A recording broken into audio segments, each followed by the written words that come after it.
Welcome to Timo Talks, page 5. Shh. Like kung may ganong effect. Kasi parang page flip. Parang gano'n. Ganyan gusto kong sabihin. Okay, so today medyo nakaayos tayo. Okay, the hair. What do we think about the hair? And kasi alis ako today. So, sinabay ko lang siya para, okay, maayos din ako tignan sa video. So, share mo lang. Share mo lang. Okay, so, let's start with the page 5 of my diary. Okay, so this one, okay, ang date is Sunday, January 12, 2025, 9:37 p.m. Okay, so this took place after na ng bakasyon. Okay, di ba nga yung sasabi ko kapag May taker ka, madadaanan niyo yung New Year, Christmas, gano'n. May mga madadaan siyang gano'ng event. So, may bakasyon yung review center din. Okay, so meron lang akong sa side kwento before tayo magsimula kasi nangyari talaga 'to nitong January nung kakabalik ko lang uli sa Manila. Okay, so 'di ba nga nagtatago ako sa social media nito, hindi ko pinapaalam na nagre-review ako. Tapos medyo fantasy ko kasi yung bigla ba akong may interview sa may Espanya na parang, "Hi, what song are you listening to?" Tapos papapiliin ako na parang, Beyonce o Lady Gaga? Lady Gaga or Ariana Grande? Yung mga ganon TikTok. Tapos parang yung mga magko-comment parang, OMG, is that Timothy? Is that Timothy? Parang, ba't fantasy ko kasi siya. Parang medyo yes, eto na me. Habang naka-earphones ako, bigla nang may kumalabit sa akin. And I was like, oh my God, eto na ba yun? Eto na ba yung may interview ako sa TikTok? So I was like, hi, ano po yun? Tapos ay, in-interview nila ako. Tapos like, ang dami nilang sinasabi. Tapos group of students sila na parang mas bata sila sa akin. Tapos parang, sabi pa nga nila, parang nag-aaral po ba kayo? Parang, sabi ko, oh no, graduate na ako. Tapos, hala, akala ko senior high ka pala. So parang, ano ba, wala 'to, baby face. Wala 'to, sorry, baby fish. May pinapakilala sila na ano, na parang galing sila sa different schools kasi iba-iba pa yung idealize nila. So, every time na naglalakad ako sa sa may UST, parang medyo fantasy ko na, "Oh my God, baka may mag-interview sa akin ha, baka biglang may mag-ask." Tapos, one day, after na 'to ng klase, so 7 PM na nito, gabi na nito, after na 'to ng study ko, pauwi na ako, magdi-dinner na ako. Tapos meron silang sinasabi about sa marketing keme, ganyan. May sinasabi sila na parang meron silang project na nag-aaral sila about sa communications. As in, ang dami talaga nilang sinasabi and parang, okey. So parang medyo naano ko, okey. Baka hindi siya TikTok interview, baka ano 'to, research. So parang, sige, baka kailangan nila yun kasi 'di ba 'pag magre-research ka, thesis, minsan kailangan mo ng interview kaysa Google Forms lang. So parang, okey, baka ganun yun. So parang, sige, let me entertain you, kaya may ganyan. Ta's gutom na ako na talaga nito. Tapos ang dami pa rin talaga nilang sinasabi, naalala ko pa nga yun, parang may sinabi pa, tinanong pa yung name ko, sabi ko, "Oh, Timothy." Tapos may isang girl na nag-react dun na, "Hala, ang ganda ng name ni kuya, hala ang tapos parang, ah, Timothy is just anyway, tapos ayun, as in sobrang dami lang sinasabi na parang ano ba? Ano ba yung gusto mong iparating? Tapos hanggang sa sinasabi nila, meron pala silang binebenta. Tapos parang, "Tulungan niyo po kami, as in paubos na 'to." Kasi nga gabi na yun. So parang, okey, sige, baka nga paubos na para makauwi na sila. So parang, okey, sige, ano ba 'yan? So bebentahan pala ako. Yun pala yun. So hindi siya TikTok interview, hindi siya research interview, binebentahan pala ako. Tapos tinanong ko, "Ano ba yang benta niyo?" Tapos soap pala siya na parang, "Okay, this is handmade soap." Tapos tinanong ko, "Okey, magkano ba?" Tapos sabi, 100 po. 100! Ate, mas mahal pa kaysa sa Rosmar soap. Diyos ko, yung 100 na yun pambili ko yun ng tofu squares at Cocomogu. Tas parang ako, siyempre ang dami na naming pinag-usapan, like as in not joking, baka 5 minutes kaming nag-uusap dun. Sige na nga, kasi gutom na rin ako, sige na nga. So nagbigay na ako ng 100 ko, tas binigay nila yung sabon, tapos yung sabon na yun, manipis lang siya na parang ni-repack lang siya, I swear. Tas parang after nun pag-uwi ko sa bahay parang, "What just happened? Ano nangyari? Na-scam ba ako or na-sales talk lang? Anong nangyari? Ano nangyari?" Gumaganon ako tapos weeks after nag-research ako, meron pala sa Reddit ang dami pala talagang gano'n sa mga iba't ibang places sa Manila and as someone na province girl, medyo bago 'yun sa'kin. So parang, what? Tapos pati din sa TikTok may mga nakita na ako na may mga gano'n pala talagang modus. So ayun lang, ayun lang. Tapos tinapon ko yung sabon na yun kasi feeling ko medyo may bad juju siya. Feeling ko meron siyang bad ano, so tinapon siya, hindi ko siya ginamit at all. Pero sayang yung 100 ha. Anyway, anyway, so ayun nga, okay. So simulan na natin itong aking diary. Okay, so, hello 6th week. Sorry kay 5th, uwing-uwi na kasi ako nun. This has to be my most sipagest week ever. I mean, may isisipag pa 'to, pero sobrang studious lang 'te. Okay, so eto kasi 'di ba nga, eto yung fresh from the bakasyon. So, once again, kapag May ka kasi, marami mga tatamaan. May Christmas, may New Year. So bandang December to January, merong bakasyon yung review center. So talagang wala kayong pasok. So yung mga iba, syempre uuwi sa province, kami ganyan. Tapos ikaw, syempre may option ka to study on your own na. Tapos ako nun, syempre kailangan ko talagang mag-aral. So nag-uwi ako ng mga sandamakmak na libro, mga review. Kasi parang, okay, ito yung aralin ko during the bakasyon. Tapos as in, dami kong bit-bit sa bus. Talagang lahat ng libro, kada subject, dinala ko, mga kami ganyan.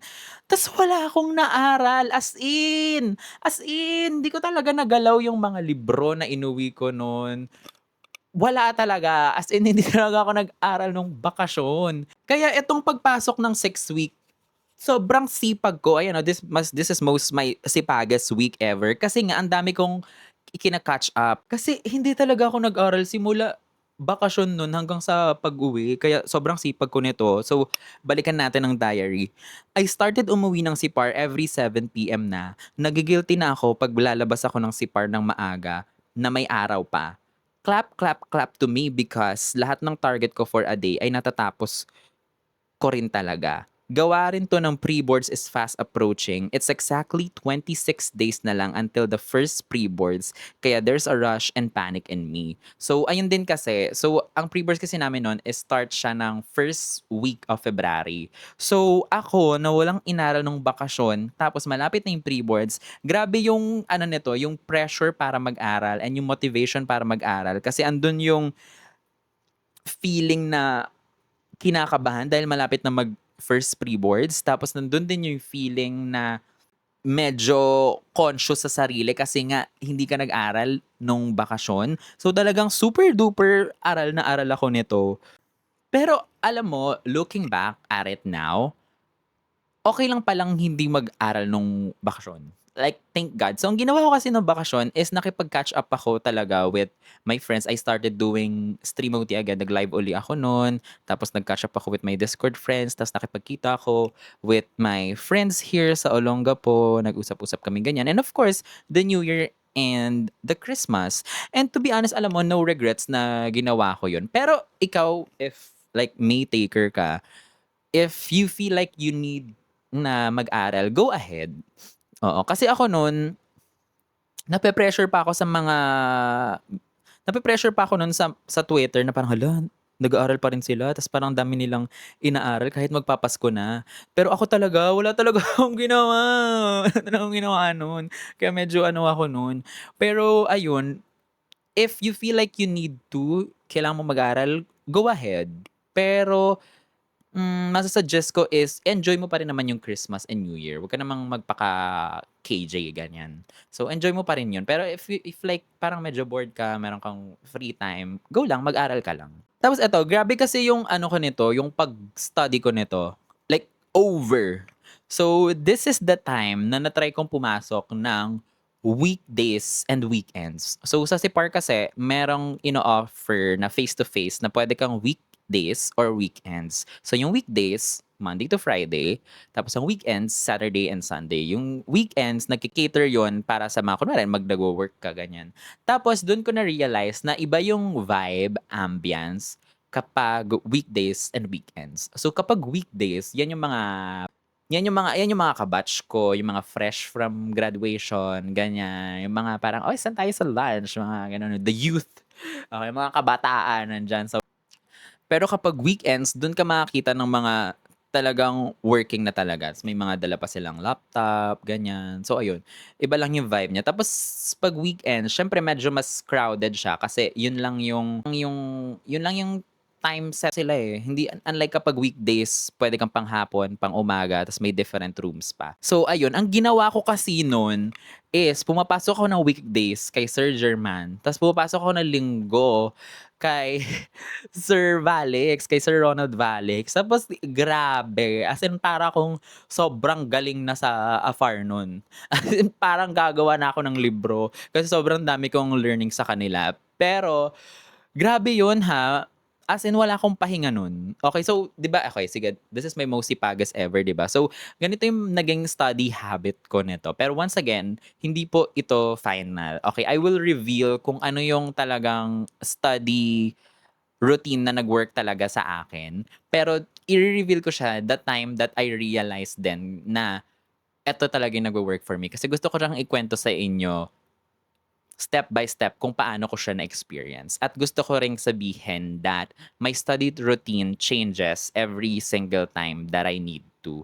Kasi nga, I always strategize kung ano nangyayari, ganyan. Noon, so syempre a-attend ako noon weekdays pasok. Tapos after the classes, magsagot ako ng mga books noon or sasagutan ko uli yung mga handouts na diniscuss kunwari medyo hindi pa ako sigurado. Tapos if like hindi pa enough sa akin yung book and the handouts, gagawin ko nun, magpipinakil ako. O 'di ba ang dami kong talagang pinag-aanuhan, eh. Pero nagpipinakil lang ako nun sa auditing tsaka sa tax lang talaga. Tapos sa MS a little bit, gano'n.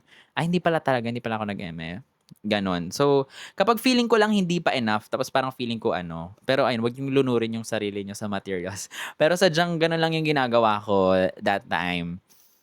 Tapos after nun, 'di ba magdi-dinner. Ta's alam mo after dinner nun, mag-aaral ulit ako. Like parang magso-soft reading ako sa kung ano yung subject after. Kasi nasa isip ko nun, ano bang gagawin ko? Wala naman, eh, di mag-aral na lang. 'Di ba parang ano bang gagawin kong iba? Wala, eh, di i-aral ko na lang. So gano'n yung mantra ko before. Tapos even Saturdays and Sundays, which is weekend dapat, it's for resting. Laging mag-aaral na lang ako, attend na lang ako ng klase ni Sir Ronald. Kasi like, ano bang gagawin ko? Ano, tunganga? Gano'n. Gano'n yung mantra ko. Pero hindi ko siya mare-recommend, guys. Hindi ko siya mare-recommend sa inyo kasi this is the time that I experienced burnout. As in malala. As in malala talaga siya.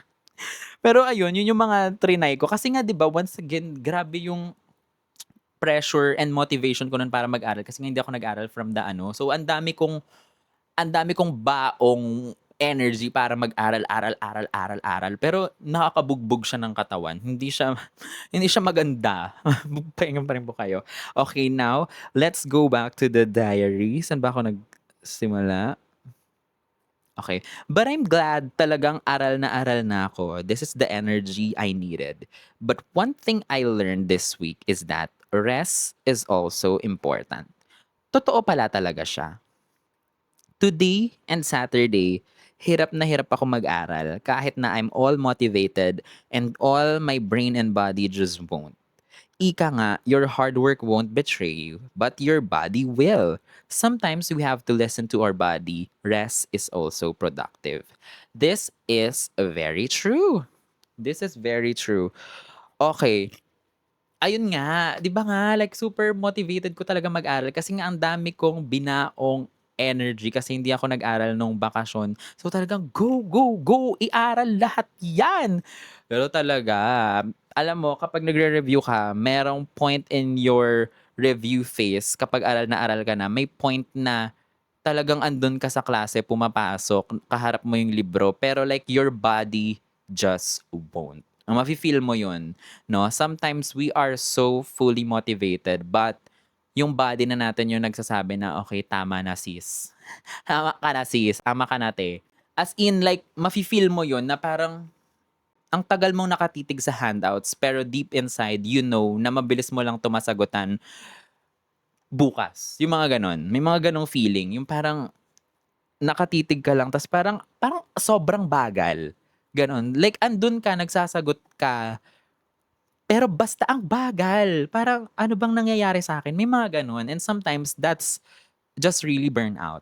As in, kapag gano'n, burnout talaga 'yan. Kailangan mo rin 'yan ipahinga. Tapos dun ko rin na-realize na rest is also important nga. Kasi nga 'di ba nag-rest ako ng super nung bakasyon.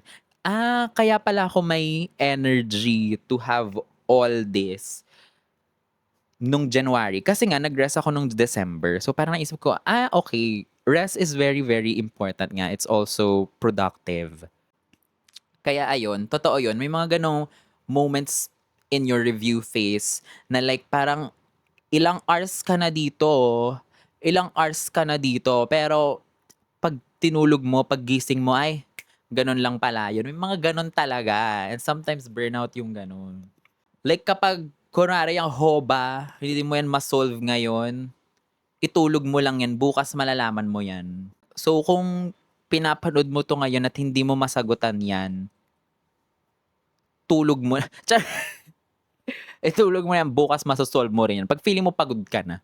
So now while we're at it, let's just talk about burnout. Okay, isa sa mga nakatulong sa akin nun kapag nababurnout na ako is, number one, always rest talaga kapag Sunday. If full-time reviewer ka, mag-rest ka ng Sunday. So, sa Pinnacle naman kasi, yung face-to-face doon is, ano siya, Monday to Saturday talaga siya. Tapos sa Linggo, talagang wala. Pero it might change siya whatever year you are listening to this, whatever phase. Pero nung panahon namin, during nagre-review kami, ganun sa Pinnacle, talagang ina-encourage ni Sir Brad na kapag Sunday, magpahinga. Magpahinga ka talaga kapag Sunday. And to be honest, totoo yun. Tapos, isa sa mga nakatulong sa akin pag nababurnout ako is gumala talaga. I swear. Okay, so thankful talaga ako noon because I have my Manila friends. Tapos, kapag burnout na ako noon, naaya lang ako ng gala sa kanila. And alam mo, mas better than to be with friends na hindi related sa review. Ganon. Kasi para hindi nag-uusap about sa review, yung talagang wala, completely wala sa review. So, ayun. Kung feeling mo burnout ka, igala mo lang yan. Mag-SM North ka, mag-Mega Mall ka, mag-MOA ka. Pero I swear ha, nakatulong talaga yun sa akin. So, thankful for all my friends there na naaya ko. Kasi, kasi ako din talaga, mag-isa ako nun na nagre-review. At this phase, mag-isa ako nagre-review nito. So, mag-isa akong pumapasok sa SIPAR nun. So, talagang mag-isa lang talaga akong nag-aaral nun. And to have people with you na samahan ka sa ganito, parang, it feels like home. So, gala ka lang with your other friends. Ayun, that's my tip. That worked for me. Ayun, and like do something na may enjoy mo. Yung mga ganun, like nood ka muna ng series, nood ka muna ng mga movie, yung mga ganun. Kasi kailangan mo din ng pagaan, 'di ba? Tsaka nasa ano pa lang tayo ngayon, mga ilang days pa lang. Siguro nasa 100 days pa 'to before the hindi ko sure, hindi ko sure. Hindi ko sure. So ayun, effective yun sa akin. To have something na matuwa ka naman, gano'n. Tapos ayun nga, 'di ba nga mag-isa ako nagre-review. So, mag-isa lang ako pumapasok sa klase, wala akong katabi, mag-isa lang ako nag-aaral sa study hub, sa library, mag-isa lang talaga and you know what, ang hirap talaga ng mag-isa lang. Ang hirap na talaga. Inisip ko na lang nun, kasi kapag mag-isa ka, talagang sa kailangan tutok ka talaga kapag lalo na kapag face to face. Kapag online kasi syempre mapo-post mo kapag may hindi ka na gets. Pero sa face to face, kapag nalaktawan na yung number na yan, kapag na ano, hindi mo na maano, tapos kapag mag-isa ka, wala kang mapapagtanungan na like, ano sabi? Ano daw? Letter D ba? Letter D ba? Wala kang maganon. Tapos inisip ko na lang, siguro ang silver lining na lang nun is that at least talagang tutok ako kasi nga alam ko wala akong mapagtanungan. So talagang tutok talaga ako mag-aral kaysa yung may machichika naman ako na parang, ay, mapagtanungan ko naman 'to, eh. So, hindi na ako masyadong magfo-focus. So ayun, feeling ko yun yung silver lining nun. Pero grabe, sobrang hirap talagang ng mag-isa lang. Ang hirap talaga, medyo nakakabaliw siya. Medyo nakakabaliw talaga siya. So ayun, so eto kasi yung mga friends ko kasi 'di ba nga may circle ako na from senior high pa, from the past ano, so sila yung circle ko sa college. Pero nung nag-usap-usap kami, iba-iba kami ng gusto. So si Chloe, sa Resa siya, si Janine sa Pinnacle siya. Pero online kasi si Janine, so pure online siya. So nasa ano siya, here siya sa'min in my hometown. Tapos ako, sa Sipar ako, sa Manila. So yung mga friends ko from college, hindi hindi ko rin talaga sila like kasama physically. So iba't iba din kami ng experience. Tapos iba't iba din yung face namin. So minsan natatanungan kami na, "Ate, paano nga ba kapag ganito?" Tapos ang sagot namin, "Ay, wala pa ako diyan, eh. Wala pa ako diyan. Next week pa kami diyan, eh. Hindi pa ako tapos." Laging gano'n. So nung mga first few months of review, medyo hindi talaga kami nag-a-align kasi minsan iba-iba din yung subjects na tinuturo ng Resa. I mean subjects, iba-iba din yung topics pala, iba-iba yung topics na naka-align sa Resa, iba-iba yung sa Pinnacle. So, iba't iba kami nun. Kaya medyo feeling lonely ako talaga during the time. Tapos grabe, ang hirap niya talaga siya. And that's also the reason why I did this podcast. Kasi ako nun, mahilig talaga akong makinig sa podcast. Tapos wala talaga akong mahanap na related, gano'n. Related to this, related to study. So, if you're alone na nagre-review at nakikinig ngayon, so hi to you. Okay, ako muna ang friend mo. So, ayun, yun kasing hinahanap ko. So, that's why I'm doing this. Nasingit pa yun. Okay, let's go back to the diary. Tonight, I took some time to clean, organize, and rearrange my apartment and parang nakahinga ako ng maluwag. See you next week. Gano'n. Okay, so ako kasi I find the joy, the comfort, and the pahinga kapag naglilinis ako. So naalala ko nun kapag like super pagod with the review for the whole week. So at the end of the week, kapag sa so usually kapag linggo siya kasi nga end of the week, so ang ginagawa ko nun is nililinis ko na yung kalat ko, nililinis ko na, nire-arrange ko na, tapos nakaligo na ako ng matagal, hindi na ako yung naliligo na mabilis kasi papasok na sa school. Tapos like makapagupit na ako ng nail cutter ko, makapag-shave na ako. So ano, yung mga ganong moments nakatulong yun sa akin to like, okay, ayusin ko muna yung sarili ko. So yung mga ganon, medyo nakapagpahinga sa akin yun. Yung to like, okay, take it slow. So ayun, isa yun sa mga ano ko. Tapos eto rin, so since nga we are in the burnout, alam mo, okay din kapag meron kang something na nilu-look forward each week, like a little prize to yourself. So, ako kasi very super funny ako ng Drag Race. Okay, tapos alam ko during that time, ongoing yung season 70. Basta yung latest season, yung season ni Onya Nerve. Ayun. So, every week, pinapanood ko yun. Tapos, every Saturday yung release nun eh. So, every week, that's like my go-to na, okay, oh my God, merong bagong episode. Ayun, important yung mga gano'n. Important yung mga gano'n in life. Important yung mga gano'n in your review. Like, okay, panonood ka muna ng anime kapag every end of the week, kapag naano mo na siya. Ayun, normal lang namang ma-burnout if you feel burnout right now. Just take a step back, regain some energy, and ayun, take a rest. Rest is also productive. Alam nyo ba, since nga 'di ba I'm alone with the ano, with the whole review. Siyempre pumapasok ako dun sa study hub na parang may mga kakilala na ako. Pero hindi talaga kami nag-uusap at all. Like parang, "Ay siya, ito siya, oh.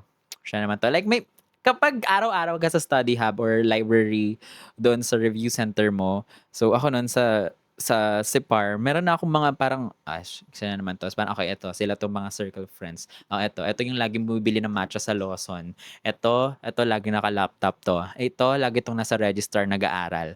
Eto laging ganito yung as in may mga kapag everyday talaga na parang, ikaw na naman, Pero hindi kami nag-uusap at all. Tas eto yung laging nakaganitong hoodie. Eto yung laging ganyan. So, may mga gano'n. Tapos medyo nakakatuwa lang din na yung iba dun is nakita ko sila during the testimonial dinner. As feeling ko kahit na hindi kami nag-usap with each other, medyo merong congratulations sa eyes namin.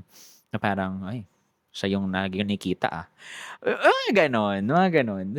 So ayun, so hello sa mga araw-araw ako nakikita sa before. Ta's nakikita niyo ako nagpo-podcast na ako ngayon, hello! So ayun, hello! Ako nun. Tapos naalala ko nun si Attorney Yamado, nagpapakain yun siya kapag may makeup classes ng ano. So kapag kasi sa ano, morning classes niya, merong discussion lang. Tapos kapag kulang yung oras, sa afternoon magme-makeup classes siya na sinasagutan na yung mga handouts. Tapos kapag magpapakain siya, talagang pakain talaga. Hindi siya yung parang, "Oh, here's a little snack for you." Talagang pakain talaga. Two-piece chicken, go. As in, ang sarap talaga ng mga pinapakain. Tapos like, yun na yung dinner ko. Inuuwi ko siya tapos, this is my dinner now. Nakamiss lang yung pakain sa Sipar. Wala lang, share ko lang. Yun ang mga naalala ko, mga memories. Kaya kapag ano nun, minsan nga kapag alam kong makeup class, ay talagang attend ako dito, may food eh. May food eh.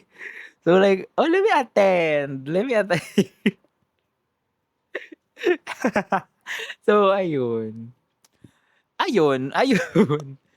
So ayun, I think this one is a very, very short episode. Di bale next week mahabang episode naman siya.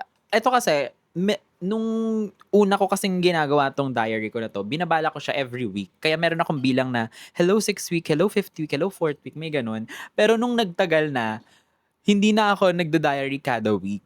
Kaya minsan medyo mas maikli talaga siya as it used to. So pansin niyo naman, 'di ba, kaya ako nag-undergrad last time. So ang ginagawa ko na sa mga sumunod na week is nagda-diary na ako kapag ano na lang, kapag kunwari merong major moments na nangyari or kapag feeling ko need ko mag-ano ngayon. Kunwari pre-boards gano'n, okey kailangan ko talaga mag-diary nito, kailangan ko masulat ang ano nito. So ayun. Ayun, I think this is a very short episode and parang nasabi ko naman na lahat ng gusto ko. Okay, so ayun, I hope you still like this episode kasi a little short siya. Tina-try ko talagang may mas-squeeze pa sa utak ko kung ano pa bang memory ko na puwede kong sabihin sa inyo. Pero I think nasabi ko naman na lahat for this episode. So ayun, once again, thank you very much for watching kung nakaabot ka hanggang dito. If you are watching this on YouTube, please click the subscribe, like, and comment anything that you want to support the show. And if you are listening on Spotify, please follow me and rate my podcast. Dapat 5-star yan. Ayun. And comment ka din sa Spotify. And also, don't forget to follow me. It's Timothy, Teemowti in all social media. TikTok, Instagram. So yeah, that is it. This has been Timo Talks. Talk to you later. Bye.